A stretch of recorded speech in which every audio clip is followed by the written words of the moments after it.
čestitke. Prvi del naloge uspešno pod streho, kako ste se počutili na progi, kako ste kaj trepetali za to uvrstitev med 20 najboljših? Hvala, ja, če sem iskrena, res danes sem imela precej treme. Proga je lahka, tako da sem vedela, da bojo vsaka napaka bo še več stala, tako da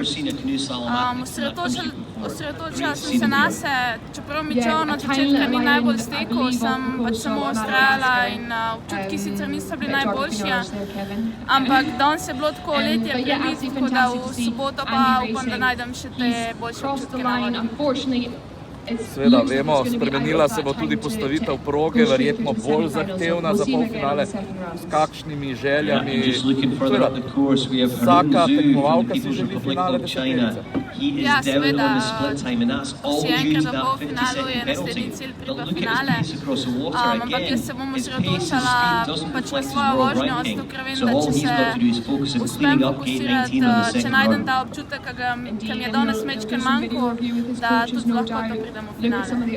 Ajda, povejte nam pošteno, imate tam zadaj v malih možganih tudi misel, da se delijo vstopnice za Pariz, posredno za reprezentanco? Ja, seveda, mislim, da je bilo zato danes še toliko težje. Danes je bilo res zahtevno ta mentalni pristop do tekme, ker pač ima vsak tekmovalec v zadju, da se na tem svetovnem prvenstvu delijo vstopnice oziroma kvote in da je pač treba neko delo narediti. Ste imeli pa vsaj to srečo, da danes ni toliko vetra, tudi sončno vreme, malo boljše razmere za tekmovanje. Ja, včeraj so imeli res nesrečo tekmovalci.